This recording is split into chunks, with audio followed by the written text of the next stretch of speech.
Hi there, and welcome to the latest episode of Pat's Procrastination, brought to you by the Pat's Propaganda YouTube channel. Please do not forget to be subscribing to said YouTube channel, folks, because being off season, we aren't regular. As you can see, we are back after a week when we said we'd be back after 2, but that's just how it fell because it's after the draft. So here we are, Pat's Procrastination episode 61. It's kind of cool. So I welcome, as usual, I'm Clazzy Clare, and I welcome in my co-host Chudders. Chudders, how are things with you after that draft? Let's start the way I normally end, LFG. I'm buzzing after that draft. Absolutely love it. And even the UDFAs, wow, let's go. What were your thoughts, Claire? Yeah, let's go. So, Claire, what were your thoughts during the draft, Claire, and at the end of the draft? Were you as buzzing as the rest of Pat's Nation? Completely. After day one, and I was ready to just run through a wall for Vrabel and Will Campbell and Drake May. I absolutely loved it. And then after day two? Yeah, okay, let's move on. So the picks that we had. I need to explain, folks, that my reservation, it was simply because I wanted a tight end. And before you say they took one as a UDFA, yes, but you're missing the point. Yes, they took 2 when they got a fullback and all sorts of things. The point was, I don't just want any tight end. You may think that I'm a tight end girl, but I do have a logical respect for the position. It isn't just a silly, fluffy fan. I do look at these guys and look at their skill set, and so I wanted one that was ranked a bit higher, shall we say. So I was quite disappointed. Once I established who the running back and the wide receiver were, I did calm down, because my initial reaction was just that they took a running back and they took a wide receiver and they didn't take a tight end, as Chudders knows, because he bore some of the brunt of my text rage on the Saturday morning. So yeah, I am happy. I'm very happy. They sorry, let me just finish my train of thought so I don't lose it. They really did draft for need, and they really did get some good quality for their picks, if you like. So yes, no, I am happy. There is just that edge of me, there's that part of me that is just really bummed out that they didn't really address tight ends like I hope they would, and things like that. And before you at me and say, oh, who would you rather if they're not taken a tight end, I don't know, because we haven't seen any of these guys play, in all fairness. So it was just a simple fact of I am a fan and I wanted a really good tight end, and that's literally it. So, but no, I am very happy. So would you like to kick off and is this your wonderful players is that your long-winded way of saying you got no faith in Hunter Henry and Cooper, and so we needed a new one? No. Why do you always have to turn it around and twist it to either leave me dangling in the wind like a dumbass or looking like a silly fan who's got no logic, when actually I think you have some logic. It was as we said before the draft. You hear that, folks? At least some people say like warrant my skills. My co-host not so much, but anyway, he's now going to list all the people. So there you go, folks. I was going to say, I think you have a fair gripe. It was a strong draft class. There's certainly a future need for a tight end. So I was also surprised they didn't take a tight end. I was hoping they would take a tight end, maybe beginning of day 3. Didn't come to be. But that said, I love the business they did do. Even if there was a tiny bit of business in addition, I wish they had done. What a draft. Absolutely love it. Before we start to go on. What tiny bit of business do you wish that they did do? Like I said, I would have liked to have seen a tight end taken day 3. Oh. I would have liked to have seen a tight end take day 7.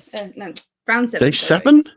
Round 7. Apologies. It feels like day 7 with all the build up to the draft more than anything. But yeah, my gripe is they took, and you know me, I like special teamers, and I don't usually have a problem if they draft the likes of long snappers.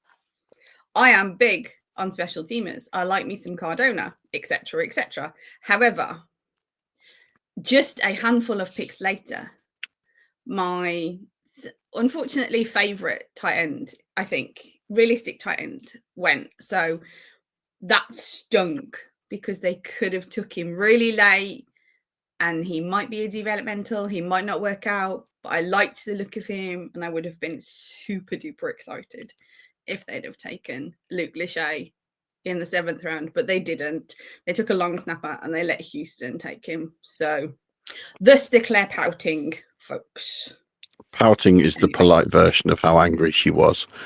So overall, before we start to break down some players, of course, what I wanted to say was overall, it feels night and day, this draft compared to last year, but even compared to quite a few before that. Yeah. Staying put, not like last year, they traded back in that second pick in the second round, or rather first pick in the second round, but you know what I mean. They tried to get cute, taking 2 wide receivers instead of 1 top end name that was on the board. That already that looks like that was a fair decision.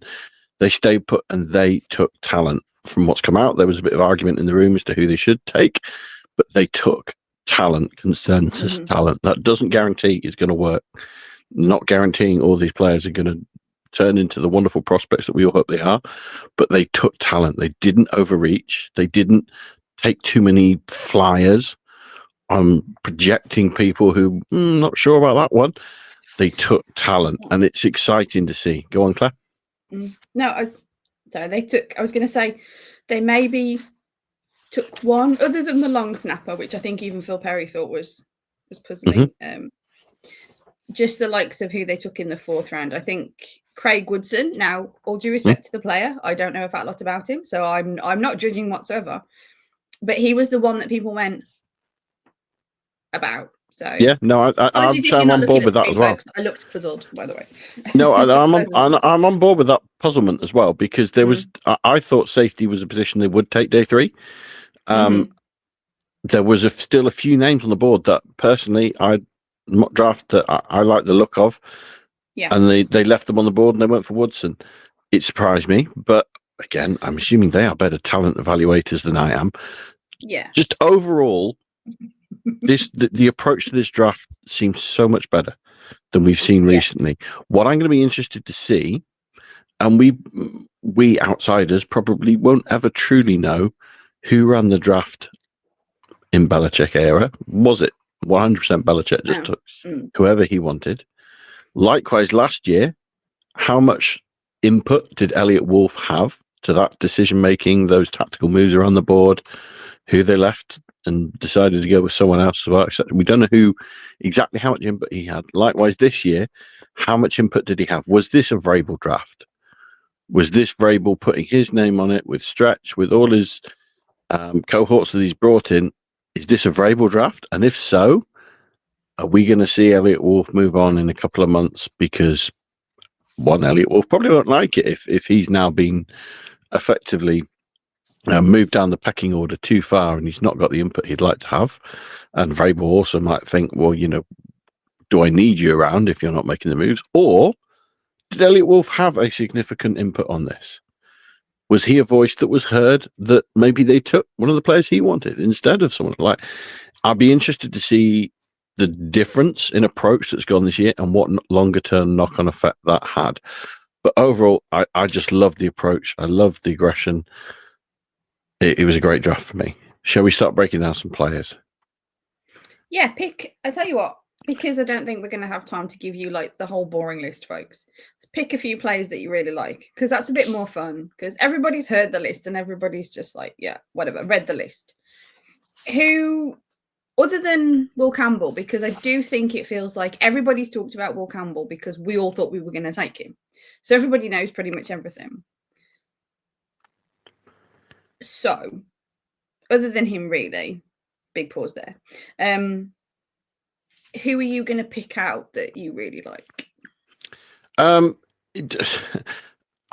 really excited to see Trevion Henderson in this offense. I think he's a real Josh McDaniels guy. It's a passing back. He's aggressive in his blocking as well. Obviously, like you said, we touched on Will Campbell, the help the O-line needs. Henderson is a running back who loves to block. He's on the smaller side, but he loves to block. He's aggressive. this is one more blocker you've got potentially for some passing downs where he's not moving out into space.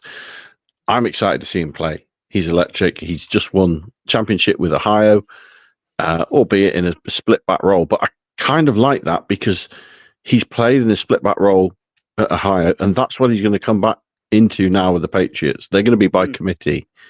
He's not going to be out there every down. He's not going to have those expectations. That's a workload he's going to be used to, managing his body. I'm really excited to see Trevion Henderson. I think it's going to help, like I say, in protection. It's going to help the running game. It's going to help the passing game. It's going to help Drake May. This was a really good pickup. I've heard some before the draft who thought he was the second best running back.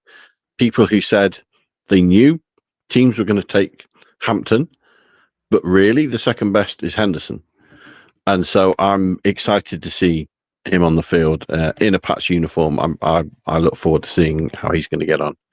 Is there another one then for you that stood out, Claire?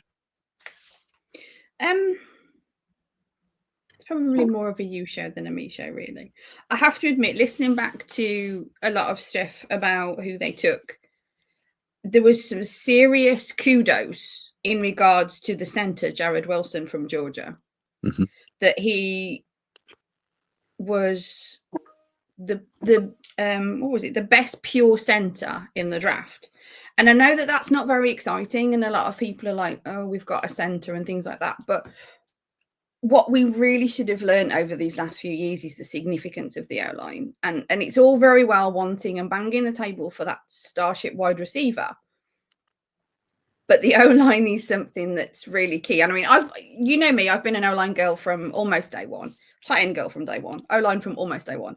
And it's sad that we've lost David Andrews. And I know that hopefully if we've got time, we'll touch quickly on the cuts at the end. He's a value for the long-term future from what I'm understanding. They got a bit of a steal. So whilst I know a lot of people might question it, because of what it is and what position he's playing, for me it's quite exciting. He's young, he's 21. This really sets up, and I know that if you want the razzle dazzle right now, I get it, but hopefully they've touched on that as well in regards to picking up Henderson and in regards to Carl Williams that they took at 69. So for me this is quite exciting because it also means that they're being sensible and looking for the future and building. We're actually building a franchise now. We're 100%. Not just trying to put little band-aids here and there, getting that running back who's super explosive. Yeah, but if there's no O-line for him to run behind, what are we doing again? And I think what they have done is address those holes as well. And for me, that's quite exciting. No, I fully agree. Like you said, they've taken the number one left tackle in this draft. They've taken, arguably, and I appreciate this is a big arguably, some people have said the second best running back in this draft, depending on your view. You've said that. I've said that. So have others. I heard that before the draft. I know. We'll see how this plays out. They've taken in Carl Williams. Steve Smith, Hall of Fame receiver, says this is the most Steve Smith receiver he's seen. This is him. Since Jamar Chase. So let's see if he can become Jamar Chase 2.0 or Steve Smith 3.0. That would be a hell of a receiver if they can get him. They took the best. Their minds. They took the best center in the draft. They took. I think they really hit on Josh Farmer and Swinson as later day 3 picks, who a talent that easily could have gone a lot sooner. They took the best kicker in the draft. They took the best long snapper in the draft. They've ended up through UDFAs. They've got the second best fullback in the draft. Say what you like about special teams they played. They took talent in positions they needed. And it massively impressed me. I ran a quick 53, who I think it might be, very, very early 53. Pats went 4-13 past 2 years. Yeah. They clearly had a roster that needed overhaul. 10? This season. 10, that's your prediction. Yeah. They needed an overhaul. the 53 I put together, which I'm not going to run through, but I had 28 players that were there last year and 25 that are new, whether that's through free agency, whether that's through the draft. I've even got 3 UDFAs that I think are going to make the roster here. Oh, I want to know who those are. That's a complete overhaul. Right, the 3 I had that I think will make the roster: Dupree, the tight end from Alabama, Lampy, who I've put at tight end / running back. He's the fullback that I think he'll probably make it. And I think there's a good. I think watching tape, I think Larison's got a chance of being the 4th running back. A lot of people have thought there could be a 4th, and they really think Chisholm's got a chance of making it on the receiving. Even though I think we've got something like 13 receivers now, they reckon UDFA Chisholm's got a really, really good shot of making the roster. So we'll see how that plays out. But the point being, essentially nearly half the roster. And likewise, I've done that for who I think are going to be the starters. And of the 22, just offense, defense, I reckon about 12 could be veterans and 10 are new players. If you want to add special teams in there, I think your kicker and your long snapper is going to be fresh as well. So it's even more on that side. This team needed an overhaul, and it's got it. It's really, really got it. And I'm so excited to get into the off season, to get into next season. It feels this team's got such an identity now. Oh yeah, they've been this needed the bull taken by the horns, and it damn well has been. I love it. I love it. The likes of Frable, aren't you? I mean, it was Evan that said this is not a star draft. This is a starter draft. That's something that Evan said on PU that I know show that we're big fans of, and that's the key. Is whilst you got guys day 3, it feels like you actually got starters. Now, not all of them, and they're not all going to be successful. And this, I totally get it. It feels like it was mostly a draft of starters. And I think it was Phil Perry that said, usually with a draft, if you get 4 players that could be starters, that are good starters, you have had a successful draft.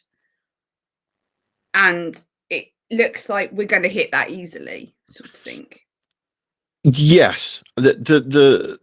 I would say we're slightly cheating, because if you add a long snapper and a kicker in, I think that's 2 that are going to start. If you want to count them as starters. I don't think the long snapper's going to start. I think he will. I think that's the end of Cardona. I might be wrong. I think sadly that's going to be the end of Cardona now, because things that I've seen about Ashby, who I'm not saying I was high on him before the draft. I'm not trying to be that much of an expert. Everything I've seen since, he loves covering kickoffs. So you get to tryouts. I think they'll compete against each other. So long as he's snapping the ball cleanly, as he should be, he's almost certainly going to show more on tape for coverage for every other element other than snapping the ball. He's going to show a lot more energy, youth, exuberance, future than Cardona is. I love Cardona. I'm in no ways am I wishing him away. I just think you spend a draft pick on a long snapper, you're investing in him. You're investing in it. And in all honesty, you're not going to keep 2 long snappers on the team. And I honestly think there's a chance if you make him hit waivers, another team's going to say, yeah, we'll take the best long snapper in the draft. We could do with replacing ours. And he's going to go, I'm sorry, Claire, I suspect this may be the end of Cardona, but we should see how that plays out. Anyway, him aside, Campbell's going to be a starter. Henderson, I think you could say, is a starter. That's a technicality depending on what the Pats do first drive. You know, it could be Stevenson that's out there, but I think it's fair to put him as a starter. Carl Williams is an interesting one. Again, it's a technicality. I think he's going to be in your top 3 receivers. It's technicality as to whether he's a starter or not, depending on what package you put out there first, and Diggs when he's available, etc., etc. Jared Wilson, he could start. He probably won't. It's probably going to be Bradbury, but I think by the end of the season, he's going to be your starting center. Craig Woodson, again, he's a rotational safety. He's free safety instead of strong safety. It's a technicality. But I think you've already got Duggar and Peppers, who I think are the strong safeties on there. I think Woodson's now coming in with Epps as well to be more of the free safeties, but we'll see. again, that'd be situation as a technicality as to whether he's certainly going to be a strong contributor. Contributors, the same for Farmer and Swinson. I think they're going to be strong contributors. Farmer's going to be harder because assuming fitness, you've got Barmore and you've got Williams, who they just signed, are going to be starting defensive tackles. But I think Josh Farmer's going to be easy rotation in, but we'll have to wait and see on Barmore. Yeah, sorry, that's what I was going to cut in and say just quickly is I wonder if this is a security for reducing Barmore's time if necessary, or easing him back in, that sort of thing. So he may be a starter out of necessity and just has to sort of go with the flow, I guess. That's it. Swinson's the first edge, the only edge they took. Well, the only edge that they drafted, isn't he? Yes. Not counting Udvers. So yeah, to me that feels like, I know, it's almost, how can he not be a starter? Because personally, and so I did put who I think the starting roster to be, assuming fitness, which I appreciate. We got 5 months to go. Someone will drop off, sadly. Yeah. Starting front four, I would have Williams and Barmore in the middle, and probably White and Landry as my defensive ends. I probably wouldn't have Swinson as one of those starters. But we'll have to see how that plays out. Who wins that job? But I think he's going to contribute massively this year. I don't think he's going to be purely a special teams player with the odd snap on the edge. No, I think he's going to get in and contribute. I think people like Jennings are now on the fringe because they've taken someone like Swinson. Like I said, Borgales, I think he's going to start as kicker. Bryant, he's probably going to be. I'd like to think, I mean this in a positive way, that Bryant's not going to see much time, because I'd like to think that Campbell and Moses are now going to be your left and right tackle, and Bryant's purely going to be in there as maybe if you're bringing in a third or fourth tackle in certain packages, or if you need a swing tackle for certain plays, injury, someone needs to play out. I'm hoping Bryant doesn't see much time because our starting tackles are fit and healthy and playing well. Yeah. It's good to have a quality backup. It's good to finally have. I mean, I know it's like, well, you have to use a draft pick on one, but to have some backup in those rooms, because that's something else they suffered with, was they didn't really have a starter.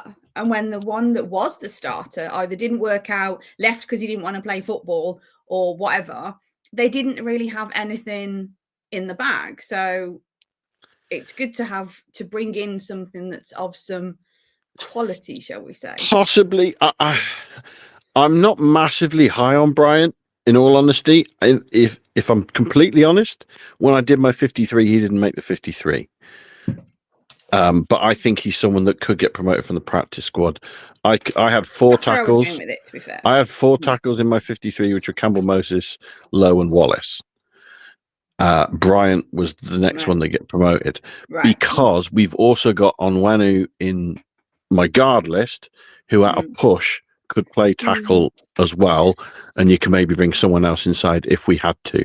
So I hope Bryant can develop into a swing backup tackle. I don't have expectations he's going to be starting, but we shall see. Ashby, who I think is going to be a starter at long snapper. Kobe Minor, special teams at best, I think. Whether you want to count that as a starter on special teams or not, I don't think he's going to contribute much as a defensive back. I hope I'm proved wrong. We shall see. But then, like you say, in the Udfers, I picked 3. Some people think there's going to be 4. I don't think you'd say necessarily Chisholm's a starter.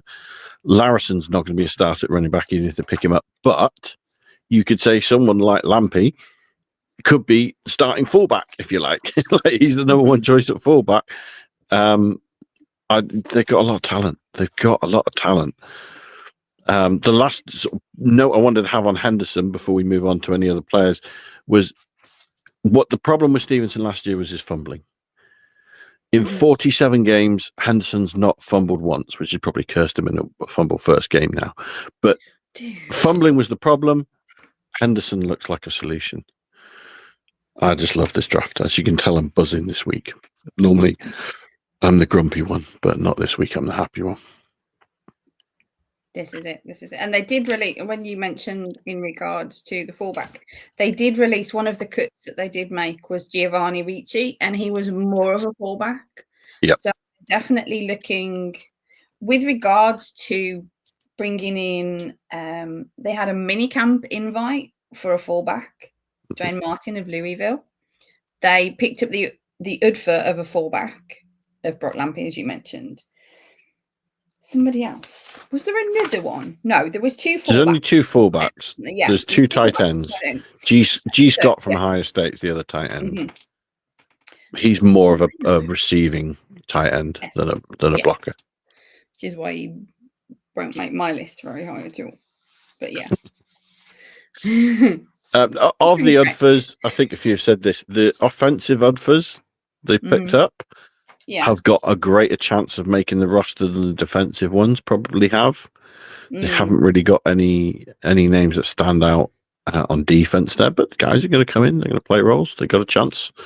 They're in the rooms, they've got a chance to win a job. Wooldridge, who's the quarterback they picked up from Louisiana, I don't think he's going to make the 53.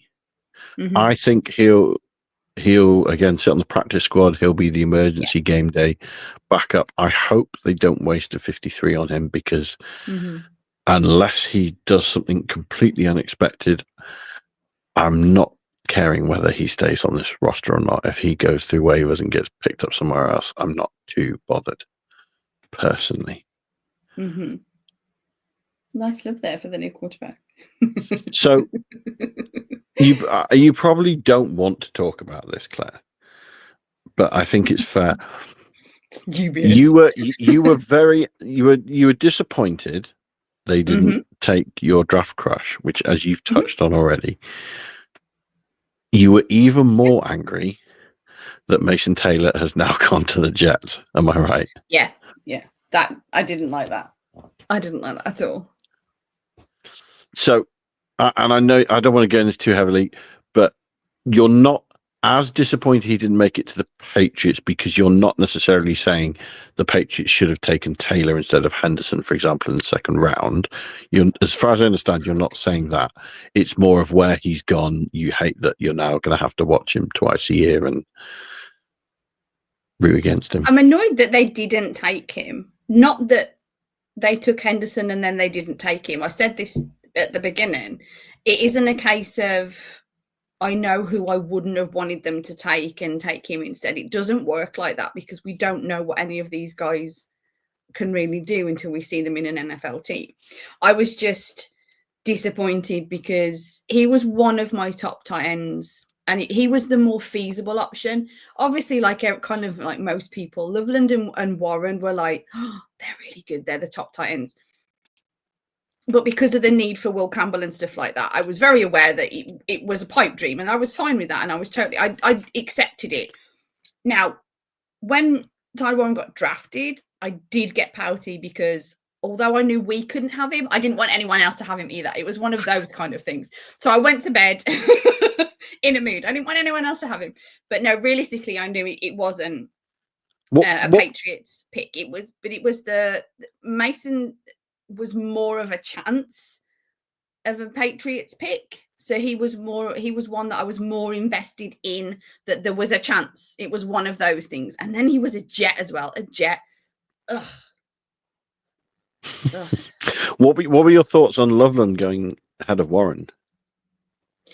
In the end, I wasn't too surprised. I was mildly surprised. I wasn't too surprised because of the chatter about him. He's one of those that you take a flyer because he could turn out to be really, really, really good. It's one of those, if you can do it, you do it because it's worth doing it. So yeah, I not very surprised. A little, but not ridiculously, to be honest. So are you keen to get Barth on again so he can start warming you up to next year's tight end draft class already? Yeah, this and is a good point, actually. You need to move on already, don't you? I need to speak to Alex because I need to get myself sorted. Actually, you know what? No, I've got a better idea. I don't look into the position whatsoever. I have zero emotional investment in any tight end ever again because I'm sick of being broken down into a tight end sad puddle. So I refuse. Fair. So again, looking at this off season, generally, when they picked up Vrabel, I would say that the Patriots started talking the talk. All the sound bites that came out, all the approaches they took sounded good. We wanted to see it in action. We then saw it in action in free agency. Day one, we were absolutely loving it. As that week went on, we were slightly concerned that everything seemed to be on the defense, that there were still glaring holes in the offense. I would like to think after the draft now, and even the later than that initial first week, that second week or whatever it was, when they picked up Diggs, you'd like to think now they've started addressing that offense. And we're now excited on both sides of the ball. Two takeaways I have is one that you're throwing around. You're welcome to decline it and separate yourself if you don't have the same feelings as me. That's fine. I would say now you have pressure switches one to the coaches and now executing on coaching, because the thoughts were last year and maybe for a couple of years before with the poor draft classes that the Patriots had was how much was it talent identification, and the consensus is they've identified talent this year. Was the problem coaching, and they weren't, or don't take a second round receiver because the Patriots can't develop them enough. Now we want to see, right, develop these guys. You've taken a name that we're in Williams that we're hoping, we have expectations for. Develop him, make it seem worth a pick. Can they now coach these players up to fit a system to execute on the field?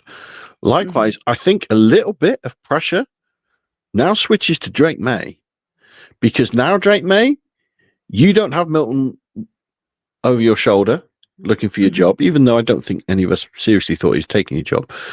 But from all reports, he didn't like the fact that there was a second drafted quarterback in there. Well, they've solved that issue, so he's gone.